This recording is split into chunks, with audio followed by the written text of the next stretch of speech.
Data science. सबसे पहले समझो कि डेटा साइंस पढ़ते क्यों है। राइट। तो डेटा साइंस क्या होता है? मतलब ये डेटा साइंस में स्पेशली हम स्टैटिस्टिक्स पढ़ते हैं, राइट। तो स्टैटिस्टिक्स देखो, फार्मूला याद करने वाला सब्जेक्ट तो है नहीं। यहाँ क्या होगा, डेटा से सही डिसीजन लेना सिखाता है। जैसे तुम्हें बहुत सारा डेटा दिया है, डेटा का मतलब क्या हो गया, कुछ भी हो सकता है। जैसे स्टूडेंट का परफॉर्मेंस, राइट, यूट्यूब का व्यूअर, राइट। उसको हम एनालिसिस करते हैं। तो डेटा का सही डिसीजन लेना, ये हमको क्या सिखाता है, डेटा साइंस में यही सीखना है। अंडरस्टूड। बस। अब डेटा क्या होता है? अगर मैं डेटा बोलूंगा तो इसके बहुत सारे नाम हैं। कभी कभी मैं डेटा बोलूंगा, कभी कभी सैंपल बोलूंगा, कभी कभी आइटम्स बोलूंगा, राइट। ये सब नाम से इसके। Some time teacher use observation. इस इसके इतने सारे नाम हैं। जैसे मैंने बोल दिया, 5 ऑब्जर्वेशन लिया, 5 स्टूडेंट का मार्क्स लिया। एक स्टूडेंट ने 50 मार्क्स पाया, एक ने 60 पाया, एक ने 70 पाया, एक ने 55 पाया, एक ने 65 पाया। तो इसको तुम क्या बोलोगे? ये 5 स्टूडेंट का डेटा है, राइट। तुम ये भी बोल सकते हो कि सर ये 5 सैंपल है, ये 5 आइटम्स है, ये 5 ऑब्जर्वेशन है। अंडरस्टूड। तो इसके इतने सारे नाम तो हैं। क्लियर है ना? Yes. तो इसको हम लोग सबसे पहले समझते हैं डेटा होता क्या है, राइट। जैसे अमेजन पे जाते हो या फ्लिपकार्ट पे जाओगे, तो उसमें बहुत सारा डेटा रहता है ना। तो डेटा, हाँ, डेटा लेने के बाद वहां से इंफॉर्मेशन कलेक्ट करते हैं, राइट। फिर वहां से डिसीजन लोगे। अंडरस्टूड। जैसे तुम्हें लैपटॉप खरीदना है, तो तुम्हारे लिए पहले तुम डेटा कलेक्ट करोगे। कौन से कंपनी का लैपटॉप चाहिए, किस रेंज का चाहिए, राइट। तो और फिर उसका रैम कितना होना चाहिए, तो ये सब डेटा है। जब यहाँ से तुमने इंफॉर्मेशन लिया, अंडरस्टूड ना। फिर उसके बाद डिसीजन लोगे। डिसीजन तुम्हारे ऊपर रहेगा। तो डिसीजन कब लोगे? उसमें से चूज करोगे कौन सा बेटर है, या कौन सा तुम्हारे लिए अच्छा है, राइट। यस। अब जैसे अम, जैसे हर चीज का बोलते हैं ना, एवरेज निकालते हैं। इंडिया में इतने लोग, इतने परसेंटेज लोग चाय पीते हैं। इंडिया में इतने लोग को शुगर है, डायबिटीज है। तो ये सब कहाँ से आया है? डेटा को कलेक्ट किया गया है, इंफॉर्मेशन निकाला गया है, फिर वहां से डिसीजन निकाले गए, राइट। यस। अब देखो, सिर्फ नंबर को देखकर डिसीजन लेना डिफिकल्ट है, इसलिए हम क्या करते हैं, स्टैटिस्टिक्स पढ़ते हैं। जैसे मान लो 10 स्टूडेंट है तुम्हारे क्लास में, उनका मार्क्स दिया है।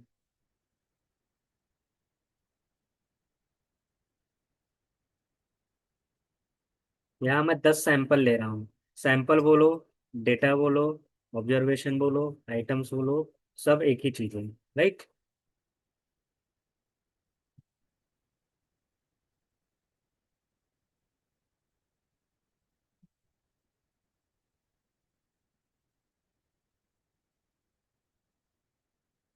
ये कितने स्टूडेंट है, काउंट करो।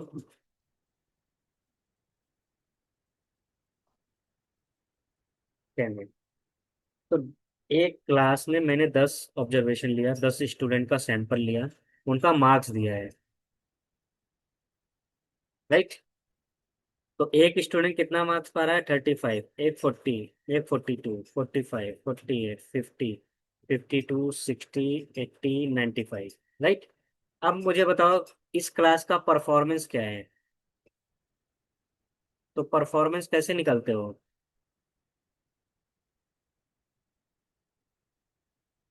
Average, you are saying average, right ना। एवरेज क्या होता है, सबको ऐड कर लेंगे and divide by number of observation, right. जैसे मैं तुमसे पूछूं तुम्हारा रिजल्ट क्या है, या तुम क्लास 10th में कितना मार्क्स पाए थे, तो एक एक सब्जेक्ट का नहीं बताते हैं। क्या बताते हो ऑन एन एवरेज, सर बोलते हो ना सर हमारा 80% था, 90% था, तो उसको सबको कंबाइन करके बताते हो, राइट। जैसे तुमने बोला सर मेरा परसेंटेज आया था 80%, क्या सभी सब्जेक्ट में 80% था क्या? नहीं। तो सिर्फ एवरेज से ही डिफाइन नहीं करोगे कि क्लास अच्छा है कि खराब है, उसका भी मैं रीजन बताता हूँ। सबसे पहले इनको ऐड करो, कितना आ रहा है।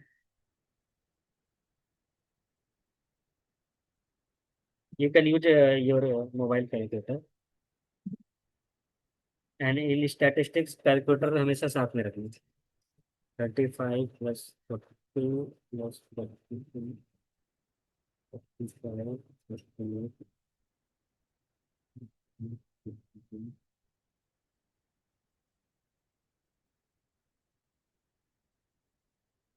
95,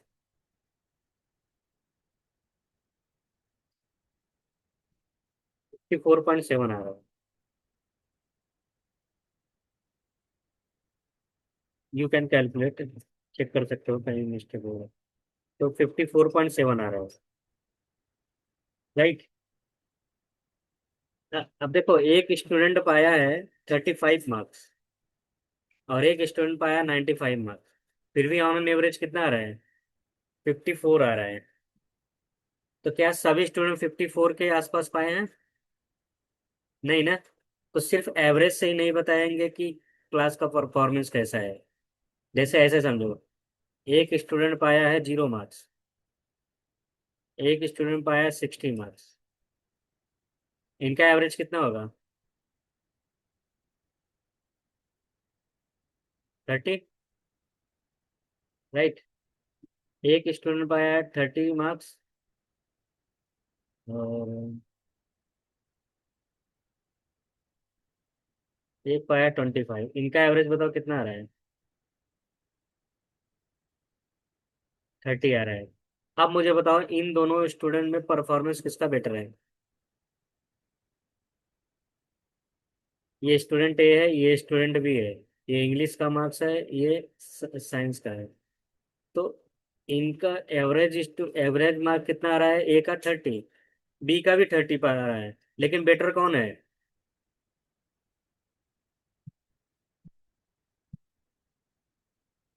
yes, B is more consistent than A, right ना।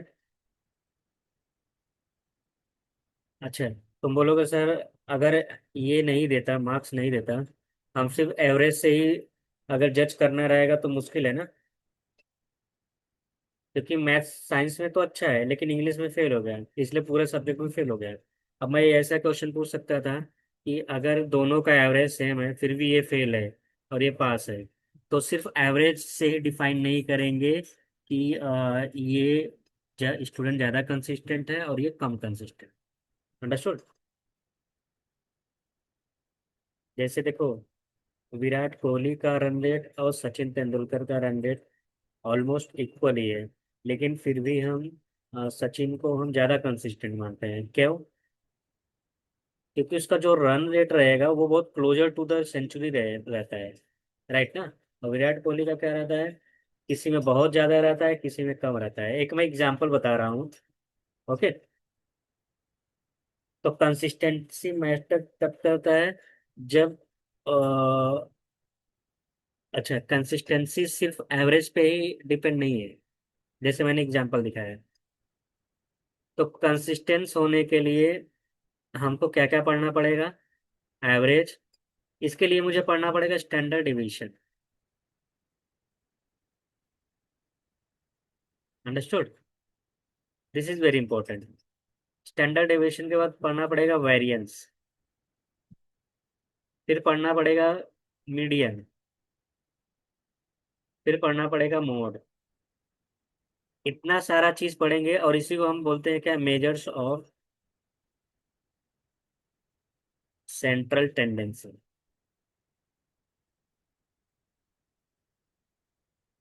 Understood, this is called measure of central tendency.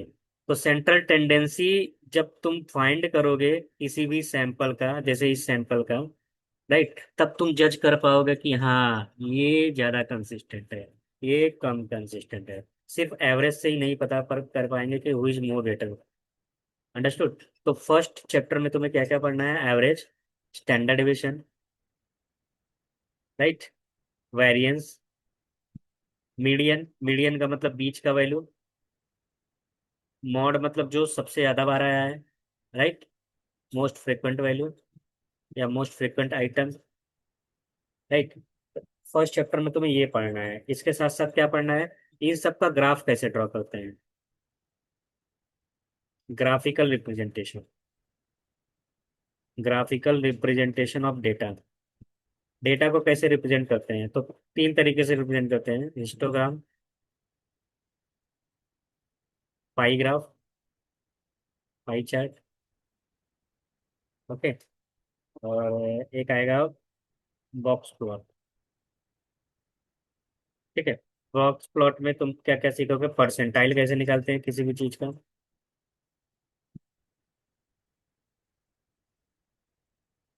Quartile कैसे निकालते हैं, और डेसाइल कैसे निकालते हैं। जैसे तुम बोलते हो ना सर मेरा परसेंटाइल इतना है, तो परसेंटाइल यहाँ सीखोगे तुम कि परसेंटाइल जैसे 90%, 90 परसेंटाइल का मतलब ये नहीं होगा कि 90%। अंडरस्टूड ना? यस। तो वो हम सिखाएंगे कि how to find percentile, quartile and decile. Decile मतलब 10-10 के यूनिट में, क्वार्टाइल मतलब 25% की यूनिट, परसेंटाइल मतलब परसेंटेज की यूनिट। अंडरस्टूड? यस। तो you will cover all this part in first chapter. तो एक एक करके मैं स्टार्ट करता हूँ, राइट। लिखना हो तो लिख सकते हो if you want.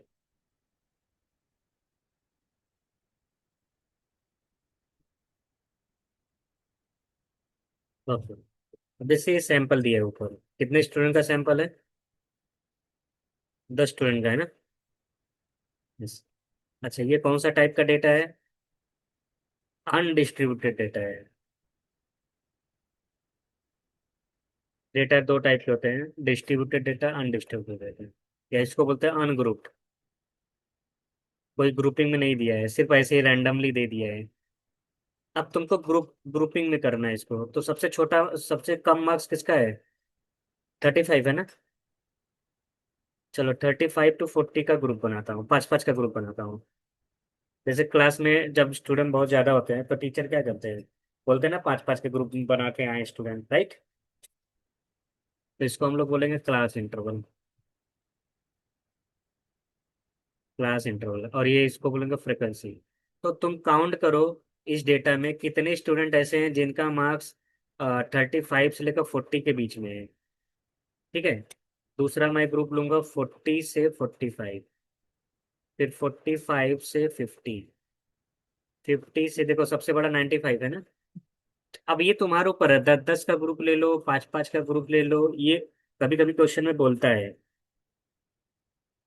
Okay. Yes. अगर नहीं बोला है तो वो तुम्हारे ऊपर डिपेंड कर रहा है कि डेटा छोटा है कि बड़ा है, या डेटा मुझे छोटा बनाना है कि बड़ा बनाना है। तो उसको भी मैं बताता हूँ आगे कि कैसे डिफाइन, कैसे चेक करेंगे, राइट। जैसे मैंने 5-5 का ग्रुप ले लिया तो देखो डेटा बहुत बड़ा बड़ा बढ़ेगा आगे।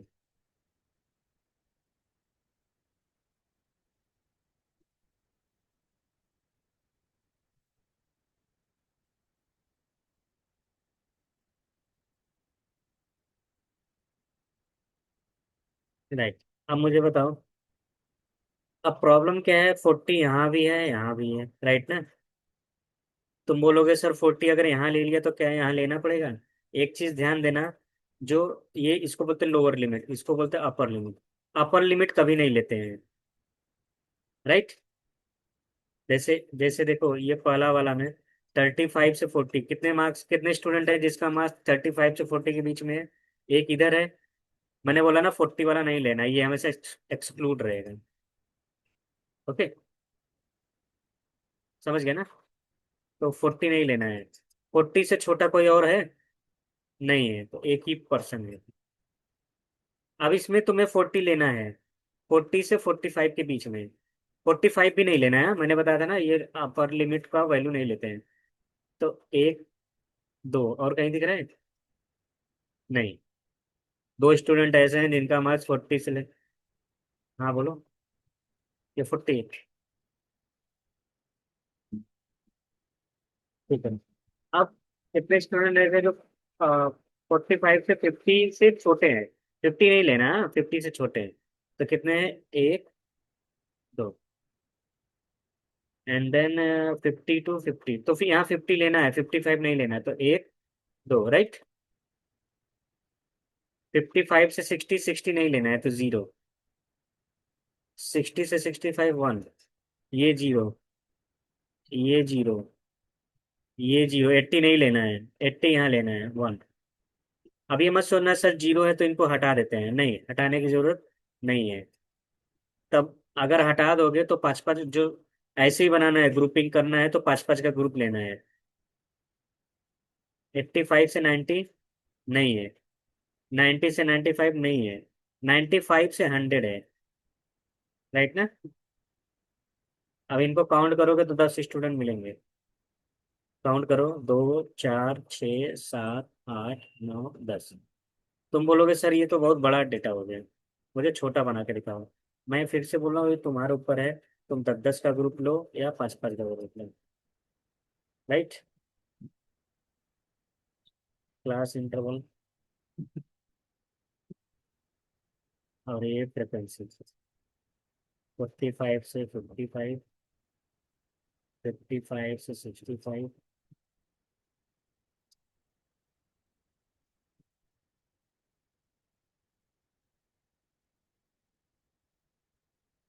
95 से 105, राइट। मुझे बताओ, 35 से 45 के बीच में कितने लोग हैं? 45 नहीं लेना, तो ये तीन लोग हैं ना।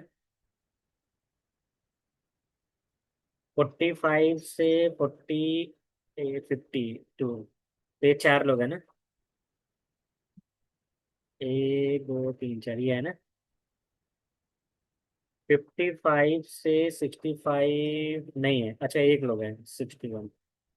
65 से 75 नहीं है, यहाँ एक है, 80 है।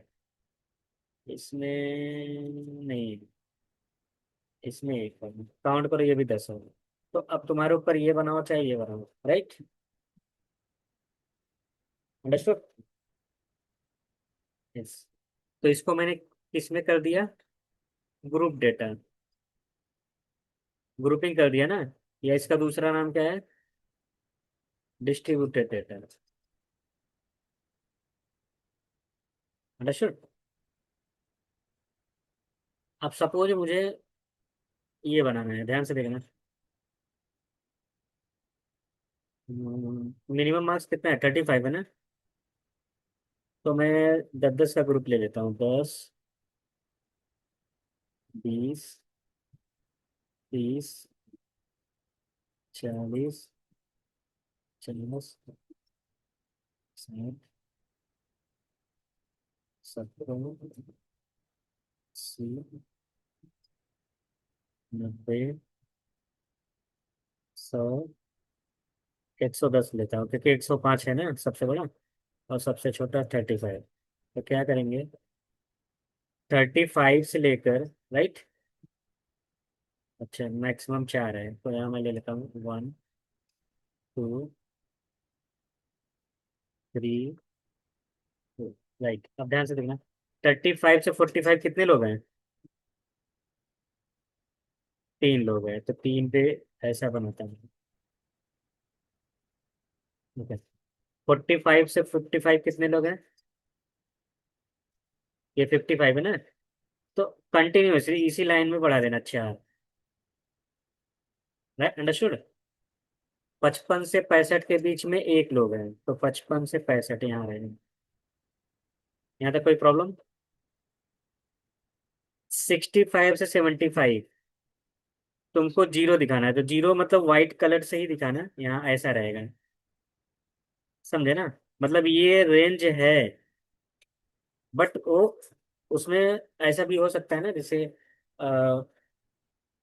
कि 65 से 75 स्टूडेंट रोल नंबर वाले स्टूडेंट नहीं आए हैं, ऐसा मैं बोल सकता हूँ। राइट ना, कुछ भी बोल सकता हूँ, ये मार्क्स है, रोल नंबर है, या कोई कॉमोडिटी है, प्राइस है, वो डिपेंड करेगा क्वेश्चन कैसा है। चलो 75 है, 75 से 85 कितने लोग हैं? एक लोग हैं। राइट, अच्छा गलती से ये पूरा वाइट मत कर देना, ये नीचे वाला, क्योंकि ऑलरेडी ये ऊपर ऐसे जा रहा है ना। वाइट कब करना, जब ये जीरो रहेगा ऐसा। ओके, 85 हो गए, 85 से 95 जीरो, तो यहाँ तुम ये नीचे दिखा सकते हो। अंडरस्टूड, मतलब 85 से 95 रोल नंबर वाले स्टूडेंट नहीं आए हैं। फिर 95 से 105 के बीच में कितने लोग हैं? एक लोग हैं। राइट ना? यस, इसको हम क्या बोलते हैं?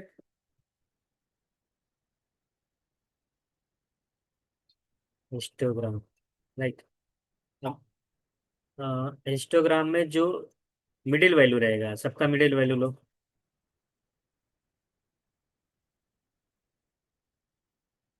मिडिल वैल्यू लेते हैं, इसका लॉजिक बताता हूँ। अगर हिस्टोग्राम बोलेगा तो ये बना के छोड़ देना, ठीक है। अगर बोलेगा ओगिव बताओ, इसको बोलते हैं ओगिव। हाँ, स्कूल लेवल में पढ़े होगे। सभी मिडिल पॉइंट को मिला दो। अब जीरो से नहीं लेना है, हाँ ध्यान से देना है, क्योंकि यहाँ जीरो है ही नहीं। राइट ना, हर चीज 35 से स्टार्ट हो रहा है। समझ गया ना? तो ये जो लाइन ऐसा बन के आ रहा है, राइट ऐसा, इसको बोलते हैं ओव्यू। और ये जो बॉक्स जैसा दिख रहा है ऐसा, राइट, इसको क्या बोलते हैं? हिस्टोग्राम। राइट। तो एग्जाम में तुम, सॉरी, क्वेश्चन में तुमको कभी कभी ऐसा डेटा दे देगा, बोलेगा इसका हिस्टोग्राम बनाओ और ओक्यू बनाओ। अब तुम बोलोगे सर डेटा तो डिस्ट्रीब्यूटेड है ही नहीं, लेकिन तुम बना सकते हो ना डिस्ट्रीब्यूटेड, जैसे मैंने ये बताया, डिस्ट्रीब्यूशन में करोगे। राइट, डिस्ट्रीब्यूशन में बनाने के बाद क्या करोगे? ये बॉक्स प्लॉट करोगे, इसको हम बोलते हैं हिस्टोग्राम। और जो ग्रीन वाला लाइन है उसको क्या बोलते हैं? ओगीयू। दोनों दोनों चीज पढ़ना जरूरी है, क्योंकि देखो जब सेंसेक्स शेयर बाजार देखते हैं तो कभी भी ये बॉक्स वाला नहीं देता है फिगर, ऐसा देता है, ऐसा देता है। मतलब 35 से 40 के बीच में मार्क्स बढ़े हैं, फिर घट गया, फिर घट गया, फिर बढ़ गया, फिर घट गया, मतलब ओवरऑल क्या हो रहा है? घट ही रहा है ना। तो इससे हम मार्केट का वैल्यू देखते हैं। अंडरस्टूड? समझ गया ना? तो ये ड्रॉ कर लो, एक क्वेश्चन लिख लो। ये वाला मत लेना, ये बहुत लेंदी है, ये मैं समझाने के लिए बताया था। Use this question. तो ये डेटा लिख लो, ये वाला, उसका पहले क्लास इंटरवल बनाओ and then find histogram and okay. और एक होता है रेंज। ठीक है, रेंज क्या होता है? रेंज होता है सबसे बड़ा वैल्यू क्या है? 95 है ना, और सबसे छोटा क्या है? 35 है, 60 का रेंज है, मतलब ये यहाँ से लेकर अगर यहाँ तक माइनस करूँ मैं, तो 16 आएगा। इसको बोलते हैं रेंज। रेंज का मतलब हो गया तुम्हारा जो हिस्टोग्राम है, वो कहाँ से कहाँ तक फैला हुआ है। समझ गए ना? तो 60 यूनिट में फैला है। ओके, तो रेंज होता है largest value minus smallest value. Range होता है largest observation minus smallest observation. Understood? Yes, ये ड्रॉ कर लो। समझ में आ रहा है ना? ओके, देखो सबसे ज्यादा स्टूडेंट कौन है? 45 से 55 मार्क्स वाले ना। इसका मैं नाम लिख देता हूँ, A B C D E F G। Ji group में मैंने डिवाइड कर दिया, राइट। कितने ग्रुप हो गए? 2 4 6 7 ग्रुप में मैंने डिवाइड कर दिया है। तो बी ग्रुप के स्टूडेंट सबसे ज्यादा है ना। टोटल कितने स्टूडेंट है? 10। राइट। तो तुम मुझे बताओ 4/10 कितना होगा?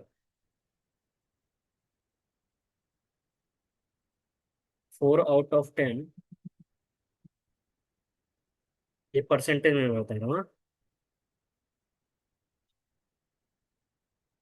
0.4 ना, मतलब 40%। इंटू 100 कर दोगे तो परसेंटेज में आ गया। कितना हो गया? 40%। ये बताओ 3/10 कितना हो जाएगा? 0.3। राइट। 0.3 इंटू 100 कितना हो जाएगा? 30%। राइट।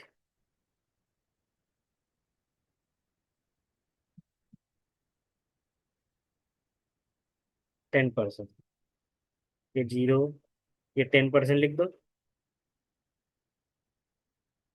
यहाँ तक कोई प्रॉब्लम? सबसे ज्यादा स्टूडेंट किधर है? बी, बी ग्रुप वाले। तो ऐसा, और कितने परसेंट है? 40% ना। तो ये आधा कितना होता है? 50%। राइट। इस सर्कल को आधा कर दो 50%, लेकिन 40% है। तो 40% मतलब थोड़ा सा मैं ऐसा बना देता हूँ। लगना चाहिए 40%, ठीक है। इधर मैं बी ग्रुप रखूंगा। फिर कौन है? 30%। राइट। तो 30% मैं किधर रखता हूँ? ये 50 है आधा। ये मैं रख देता हूँ इतना। ये 30% है। मतलब मैं रफ में बना रहा हूँ, बट यू कैन अंडरस्टैंड। तो 30% वाले कौन है? ए है। यहाँ मैं लिख सकता हूँ 40%, 30%, ठीक है। अब देखो, तीन ग्रुप ऐसा है जो 10-10% के हैं, तो सी डी ई। बाकी के इसको मैं तीन पार्ट में ब्रेक कर देता हूँ। समझ गए कौन सा है? एक है सी, 10%। एक है ई, 10%। राइट। एक है जी। बाकी सब 0% है, वो दिखाने की जरूरत नहीं है। इसको हम क्या बोलते हैं? Pie chart. अंडरस्टूड। तो देखो, इसका तुम पाई चार्ट भी बना सकते हो। अंडरस्टूड। यस। तो ये मैंने एक रफ फिगर बनाया है, बट तुमको थोड़ा ऐसा बनाना है कि लगना चाहिए कि 40% का एरिया ज़्यादा है।